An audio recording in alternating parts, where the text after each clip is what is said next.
को ग्रीन जबलपुर बनाने की कोशिशों के साथ पौधारोपण का अभियान निरंतर जारी है। दैनिक भास्कर के अभियान पौधे अपने परिजन के तहत अब तक सैकड़ों नीम के पौधे लगाए जा चुके हैं। संस्थाएं और प्रकृति प्रेमी इसमें उत्साहपूर्वक हिस्सा ले रहे हैं।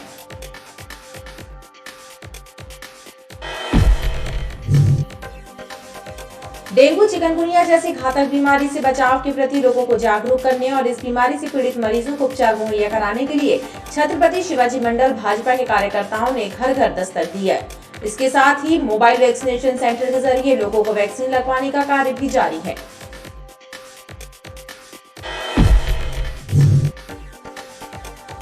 लालमाटी क्षेत्र में संपत्ति विवाद को लेकर एक ही परिवार के सदस्यों के बीच मारपीट हो गई और मामला थाने जा पहुंचा। घमापुर थाने में दोनों पक्षों की रिपोर्ट पर मामला कायम कर कार्यवाही शुरू कर दी गई है।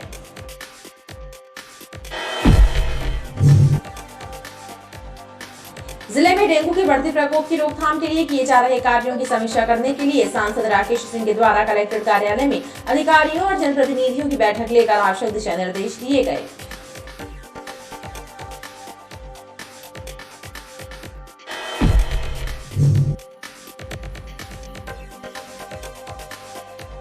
भोपाल में आयोजित होने वाले अधिवेशन में शामिल होने के लिए जबलपुर से भी लगभग 200 स्थायी वनकर्मी रवाना होंगे और अधिवेशन में विधानसभा अध्यक्ष के सामने अपनी मांगे रखेंगे।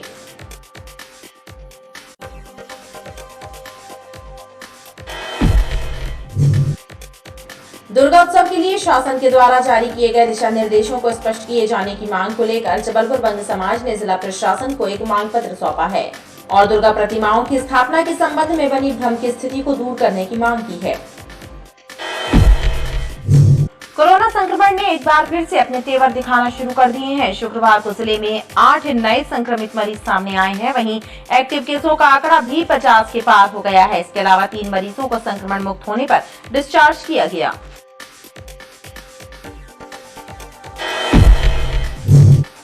मेडिकल कॉलेज के छात्रावास के सामने कुछ अज्ञात युवकों ने 4 जूनियर डॉक्टर्स पर चाकू से हमला कर दिया और फरार हो गए। घायलों को उपचार के लिए मेडिकल अस्पताल में भर्ती कराया गया है। वहीं घटना की जानकारी लगने के बाद पुलिस अधिकारी भी मौके पर पहुंचे और घटना की जानकारी हासिल की।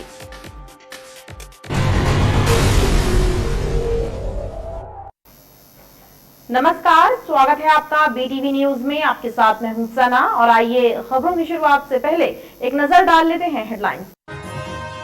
प्रथम पूज्य आराध्य भगवान श्री गणेश के 10 दिनी जन्मोत्सव पर्व प्रारंभ। घर घर विराजे गजानन। 10 दिनों तक घरों और मंदिरों में होगा गौरी नंदन का पूजन। रामपुर शक्ति भवन के पास इंदिरानगर बस्ती में दिन दहाड़े गोली चलने से दहशत। ग्वालियर से आए कार सवार वारदात के बाद मौके पर कार छोड़कर भागे। पारिवारिक विवाद का मामला, जांच में जुटी पुलिस। गोरा बाजार में नाबालिग छात्रा से दुष्कर्म। 5 आरोपियों पर पुलिस ने दर्ज की FIR। नाबालिग के कथित प्रेमी और उसके 4 दोस्तों ने दिया वारदात को अंजाम। नाबालिग बालिका को दस्तयाब कर जांच में जुटी पुलिस। और शराब की होम डिलीवरी करने वाले 2 शराब तस्करों को तिलवारा पुलिस ने दबोचा। अवैध शराब और शराब बिक्री के 52,000 रुपए पुलिस ने किए जब्त।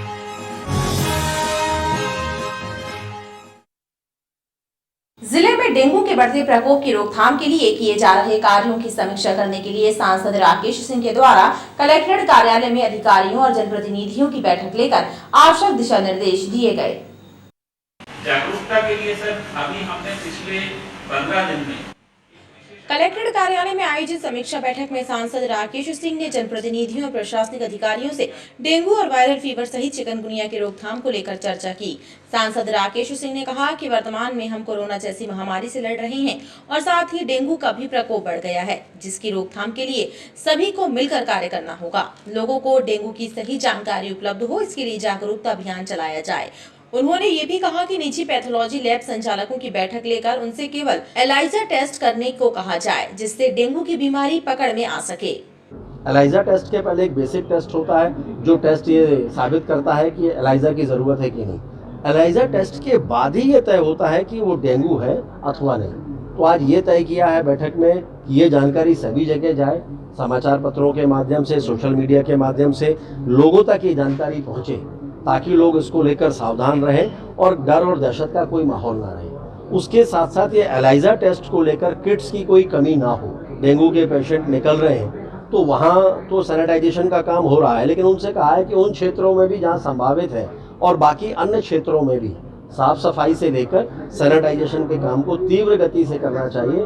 अगली बैठक में दोबारा यह सूचना मिलने पर संबंधित लोगों के खिलाफ कार्रवाई की अनुशंसा होगी।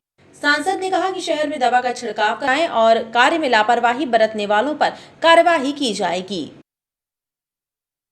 शहर को ग्रीन जबलपुर बनाने की कोशिशों के साथ पौधारोपण का अभियान निरंतर जारी है। दैनिक भास्कर के अभियान पौधे अपने परिजन के तहत अब तक सैकड़ों नीम के पौधे लगाए जा चुके हैं। संस्थाएं और प्रकृति प्रेमी इसमें उत्साहपूर्वक हिस्सा ले रहे हैं।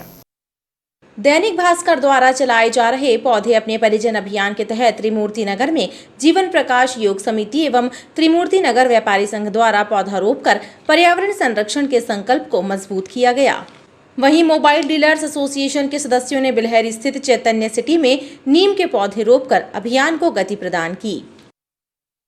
ये वृक्षारोपण का कार्यक्रम आपको मार्गदर्शन कर रहे हैं ताकि पर्यावरण में संतुलन हो, प्रकृति प्रसन्न रहे और लोगों के स्वास्थ्य में एक अच्छा परिवर्तन आए। नारायण सिंह पटेल।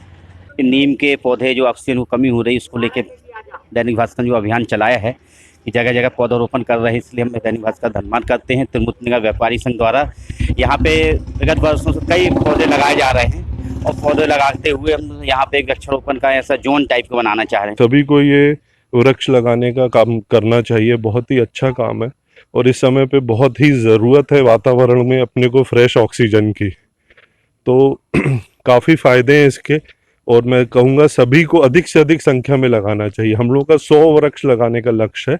आज से हमने शुरुआत की है भास्कर के साथ मिलकर, आगे भी हमारे ये कार्यक्रम कंटिन्यू होते रहेंगे। इसी प्रकार डीआरएम कार्यालय के कैंपस में वेस्ट सेंटर रेलवे महिला विंग की सदस्यों ने उत्साहपूर्वक पौधारोपण करके शहर को हरा भरा बनाने का संदेश दिया। ये जो पौधे हम लोग लगाए हैं तो ये पौधे जो अभी जो वातावरण का हालत जो है कोविड छा गया है, तो इस सोच के हम लोग जितना पौधे लगाएंगे उतना ही अच्छा है। तो आगे चल के जो हम लोग का जो वातावरण जो दूषित हो गया है वो आगे से और भी अच्छा रहेगा और आगे वाला पीढ़ी के भी उसके लिए ठीक रहेगी। पौधे हमारे परिजन जो अभी अभियान चल रहा है दैनिक भास्कर का, उसके लिए हम लोग अभी 20 कोली रेलवे कॉलोनी में पौधे लगाने का काम किया। ये परिजन से वो करते हैं, गुजारिश करते हैं और अनुरोध करते हैं कि मानव कल्याण के लिए सब कोई एक पौधा जरूर लगाएं, जिससे हमारा आने वाली पीढ़ी बहुत ही खुशहाल रहे और बहुत ही अच्छा पर्यावरण उनको मिल सके। दैनिक भास्कर द्वारा चलाया जा रहा अभियान अब जन जागृति की पहचान बन चुका है। बड़ी संख्या में लोग इस अभियान से जुड़ते नजर आ रहे हैं। दुर्गोत्सव के लिए शासन के द्वारा जारी किए गए दिशा निर्देशों को स्पष्ट किए जाने की मांग को लेकर जबलपुर बंग समाज ने जिला प्रशासन को एक मांग पत्र सौंपा है और दुर्गा प्रतिमाओं की स्थापना के संबंध में बनी भ्रम की स्थितियों को दूर करने की मांग की है। जबलपुर में बंग समाज के सदस्य कलेक्ट्रेट कार्यालय पहुंचे और उन्होंने आगामी दुर्गोत्सव के लिए जारी किए गए निर्देशों को स्पष्ट करने की मांग की है। बंग समाज के सदस्यों ने बताया कि उनके द्वारा शहर में 16 स्थानों पर दुर्गा प्रतिमाएं रखी जाती हैं और मूर्तिकार भी कलकत्ता से आ चुके हैं। ऐसे में शासन के निर्देशों को लेकर भ्रम की स्थिति निर्मित हो गई है कि दुर्गा पूजा के संबंध में कोरोना प्रोटोकॉल को देखते हुए कोई भी दिशा निर्देश अभी तक जारी नहीं किए गए, क्योंकि बंग समाज के दुर्गा उत्सव में हमारे समाज की महिलाएं, बच्चे एवं दुर्गा उत्सव समितियां बड़ी असमंजस की स्थिति में आज की तारीख तक, क्योंकि मूर्तियों का साइज़ क्या होगा। रात को सांस्कृतिक कार्यक्रम जो होते हैं वो कलकत्ता के हमारे कलाकार आते हैं, मूर्तिकार कलकत्ता से ऑलरेडी आ चुके हैं और मूर्तियां बनना भी प्रारंभ हो चुका है। ढाकिए कलकत्ते से आते हैं। इस संबंध में बड़े ही असमंजस की स्थिति में है। रात को कितने बजे तक घूमना है, विद्युत सज्जा कैसी होगी, विसर्जन कैसा होगा, इस संबंध में आज दिनांक तक कोई दिशा निर्देश न शासन की तरफ से है न स्थानीय प्रशासन की तरफ से। बंग समाज के लोगों का कहना है कि शासन के द्वारा स्पष्ट निर्देश जारी किए जाएंगे तो स्थिति साफ हो सकेगी। भोपाल में आयोजित होने वाले अधिवेशन में शामिल होने के लिए जबलपुर से भी लगभग 200 स्थायी वनकर्मी रवाना होंगे और अधिवेशन में विधानसभा अध्यक्ष के सामने अपनी मांगे रखेंगे। 12 सितंबर को भोपाल में आयोजित होने वाले अधिवेशन में जबलपुर से 200 स्थायी वनकर्मी भी शामिल होंगे। इसी सिलसिले में एक बैठक राज्य वन अनुसंधान केंद्र में आयोजित की गई, जिसमें यह निर्णय लिया गया है। दरअसल स्थायी वनकर्मियों की लंबित मांगों के निराकरण हेतु विधानसभा अध्यक्ष के समक्ष चर्चा की जाएगी, लिहाजा बड़ी संख्या में कर्मचारी भोपाल रवाना होंगे। कोरोना संक्रमण ने एक बार फिर से अपने तेवर दिखाना शुरू कर दिए हैं। शुक्रवार को जिले में 8 नए संक्रमित मरीज सामने आए हैं। वहीं एक्टिव केसों का आंकड़ा भी 50 के पार हो गया है। इसके अलावा 3 मरीजों को संक्रमण मुक्त होने पर डिस्चार्ज किया गया है। कोरोना के 8 नए मरीज सामने आने के बाद एक बार फिर से जिला प्रशासन के सर पर चिंता के बादल मंडराने लगे हैं। गुरुवार को हालांकि कोरोना का एक भी मरीज नहीं आया था, लेकिन शुक्रवार को एकाएक 8 मरीज सामने आने से प्रशासन भी लोगों से एहतियात बरतने की अपील कर रहा है। बात करें एक्टिव केसों की, तो एक्टिव केस भी 56 हो चुके हैं, जबकि 24 घंटे में 3 व्यक्तियों को डिस्चार्ज किया गया है। वहीं राहत की बात यह है कि 24 घंटे में एक भी कोरोना से मौत होने की पुष्टि नहीं हुई है। डेंगू, चिकनगुनिया जैसी घातक बीमारी से बचाव के प्रति लोगों को जागरूक करने और इस बीमारी से पीड़ित मरीजों को उपचार मुहैया कराने के लिए छत्रपति शिवाजी मंडल भाजपा के कार्यकर्ता घर घर दस्तक दे रहे हैं। इसके साथ ही मोबाइल वैक्सीनेशन सेंटर के जरिए लोगों को वैक्सीन लगवाने का भी कार्य जारी है।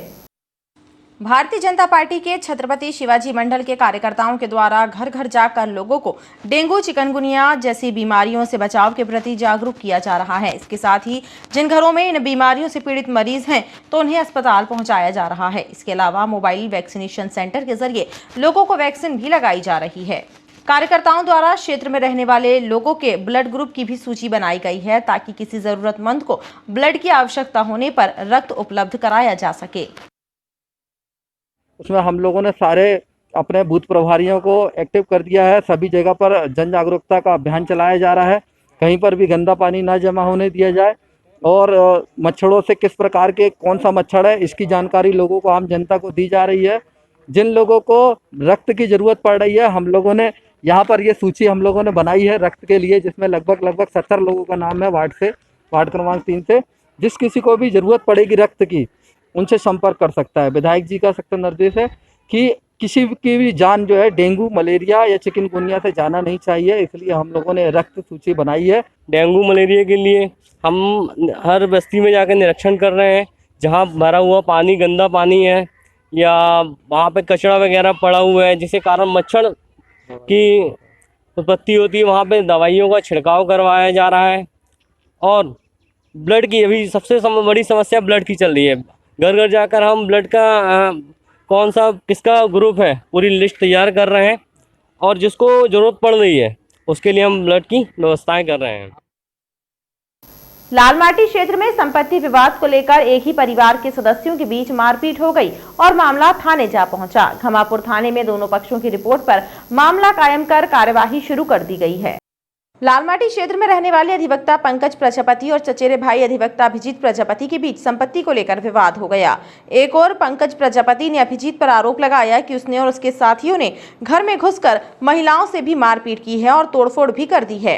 इन्होंने सर हमारा स्थायी निवास वहाँ तोड़ दिया और यहाँ हम बना रहे थे, यहाँ से भगा दिया। सर हम कहाँ जाएँ, इतनी गुंडागर्दी और इस प्रकार से मतलब जीना हराम हो गया। सर मुझे कोई ये बता दे कि मतलब कोई जहर ला के भी देते तो ऐसी कंडीशन भी नहीं बची। और पूरा प्री प्लानिंग काम, हमारी भाभी बैठी थी, उनको मारा पीटा, उनको बेचारों को पैर हाथ में सब में चोट है और बढ़िया प्री प्लानिंग से वकील साहबों ने जैसा भी मिलके और उस लड़के को उठा के चुपचाप ले गए और उसको एडमिट करा दिया। और जो मारे कुटे पिटे हैं, हम दर दर भटक रही हैं महिलाएं। वहीं अभिजीत के साथियों ने बताया कि पंकज और उसके परिजनों ने अभिजीत के साथ जमकर मारपीट कर दी और उस पर झूठा आरोप लगाया जा रहा है। जो अभिजीत वकील साहब है, उनकी भूमि पे अनावश्यक रूप से अनावेदक अभियुक्तगण लोग कब्जा करना चाहते रहे। आज निर्माण कार्य करने गए थे अभिजीत प्रजापति, तो उनके साथ अभिजीत प्रजापति और उनके लेबरों के साथ मारपीट की गई है, जिसका हम लोग थाने में सूचना दे रहे हैं और उसमें पुलिस वाले रिपोर्ट लिख के उसमें आरोपी गण के विरुद्ध उचित कार्रवाई कर रहे हैं। वहीं थाना प्रभारी का कहना है कि इसके पूर्व में भी दोनों पक्षों के बीच विवाद हुआ था और दोनों पक्षों को समझाइश भी दी गई थी। 2-3 दिन पूर्व शिकायत हुई थी, जिस पर दोनों पक्षों की समीक्षा कर 145 की कार्रवाई की गई थी। दोनों पक्षों को न्यायालय से निराकरण कराने, नाप कराने की हिदायत दी गई थी। आज इसी ज़मीन पर से दोनों परिवार में झगड़ा वाद विवाद हुआ है। दोनों पक्षों ने एक दूसरे के खिलाफ थाने में रिपोर्ट की है उनको आई चोटों का मुलाहजा कराया गया, आपराधिक प्रकरण पंजीबद्ध कर विवेचना में लिया गया है। पुलिस के द्वारा दोनों पक्षों की रिपोर्ट दर्ज कर कार्यवाही शुरू कर दी गई है। मेडिकल कॉलेज के छात्रावास के सामने कुछ अज्ञात युवकों ने 4 जूनियर डॉक्टर्स पर चाकू से हमला कर दिया और फरार हो गए। घायलों को उपचार के लिए मेडिकल अस्पताल में भर्ती कराया गया है। वहीं घटना की जानकारी लगने के बाद पुलिस अधिकारी भी मौके पर पहुंचे और घटना की जानकारी ली। मेडिकल कॉलेज के छात्र जब गणेश प्रतिमा लेकर छात्रावास पहुंचे, उसी दौरान हॉस्टल के बाहर खड़े कुछ युवकों ने उनसे विवाद करना शुरू कर दिया। बात इतनी ज्यादा बढ़ गई कि अज्ञात युवकों ने छात्रों पर चाकू से हमला कर दिया। इस घटना में लगभग 4 छात्र घायल हुए हैं, जिन्हें उपचार के लिए मेडिकल में भर्ती कराया गया है। जूनियर डॉक्टर्स के साथियों का कहना है कि घटना के बाद आरोपी फरार हो गए, लेकिन एक युवक की गाड़ी पकड़कर उसे पुलिस के हवाले कर दिया गया। मैं अपने रूम पर बैठा था, पढ़ाई कर रहा था। उतर के नीचे आया तो मैंने देखा कि हमारे हॉस्टल के 3 जूनियर्स को, एक को पेट में चाकू लगा है, एक को पेट में चाकू लगा है, एक को सीने में चाकू लगा है और एक के पीठ पे चाकू लगा है। जैसे मैं यहाँ आया तो भीड़ मची हुई थी, कुछ लड़के यहाँ से भाग रहे थे गाड़ियों पर। मैंने उनको भागते हुए देखा तो 3 लोगों को, जो हमारे जिन्होंने चाकू लगा है, उनको यहाँ देखा मैंने और उनको सीधा मैं कैजुअल्टी ले गया हूँ। और साथ में एक लड़का और एक गाड़ी यहाँ पकड़ में आ गए थे, उनको पुलिस के हवाले कर दिया गया है। एक जूनियर की स्थिति थोड़ी गड़बड़ है, उसके पेट में चाकू लगा है, उसके पेट में परफोरेशन आया है, तो अभी वो आईसीयू में एडमिट है। बाकी तीनों जूनियर आईसीयू में एडमिट है और बड़े कंसल्टेंट सीनियर डॉक्टर को देख रहे हैं। विवाद की स्थिति की पता नहीं। यहाँ ये हमारे जूनियर जो गणेश चतुर्थी पे गणेश जी को लेके आ रहे थे, तभी यहाँ से 7-8 लोग आए हैं, उनको चाकू लगा है, इतनी जानकारी मुझे मिली है और मैंने उनको सीधा एडमिट करवा दिया है। तो वो बोले कौन है, मतलब पूछ रहे थे कि हॉस्टल में ये सब, और एकदम से मारना, एक को देखा और मारना शुरू कर दिया उन्होंने, डायरेक्ट मारना शुरू कर दिया। फिर यहाँ हम डिफेंस के लिए लड़े उनसे, उतने उन्होंने चाकू छुरी निकाली, हमारा एक जूनियर है उसको यहाँ पे पेल दिया। फिर 4 लोगों के चाकू लग गई है। मैं फिर देखने लगा कि कौन लोग है, तो मेरे पेट के यहाँ से चाकू निकला एकदम। मैं बचा हूँ चाकू से और चाकू की धार इतनी बड़ी थी, मतलब अच्छा खासा बड़ा चाकू था। कौन लोग पता नहीं कहाँ से आए हैं, कुछ पता नहीं है, आके बस हमको मारना शुरू करा। पैदल आए थे गाड़ियों में, यहाँ तो पैदल थे, गाड़ियाँ दूर खड़ी थी। फिर जब हमारे लोग आए बचाने के लिए तो वो लोग डर के यहाँ से भग गए मड़िया तरफ। एक गाड़ी अपने दे दी, एक गाड़ी उनकी पकड़ा गई है और वो पुलिस को थमा दी गई है। वहीं पुलिस अधिकारियों का कहना है कि इस घटना की विवेचना शुरू करते हुए आरोपियों की तलाश की जा रही है। मेडिकल कॉलेज के कुछ छात्र जो गणेश जी लेकर वापस हो रहे थे और हॉस्टल नंबर 1 के सामने थे, वहाँ पर कुछ लड़के, स्थानीय कुछ लड़के भी एकत्रित थे। उन दोनों के बीच कुछ कहासुनी हुई और कहासुनी होने के दौरान दोनों में मारपीट हुई और इस दौरान किसी लड़के द्वारा चाकू से भी मारपीट की गई है। जिन लोगों को चोटें आई हैं वो अभी मेडिकल कॉलेज में उपचाररत हैं और कोई गंभीर चोट किसी को आना डॉक्टरों के द्वारा नहीं बताया गया है। इलाज उनका प्रॉपर तरीके से चल रहा है। थाना गढ़ा में अपराध पंजीबद्ध करने की कार्रवाई की जा रही है। घटना को लेकर काफी देर तक हंगामे की स्थिति बनी रही और खबरों का सिलसिला लगातार जारी रहेगा। आप देखते रहिए BTV न्यूज़।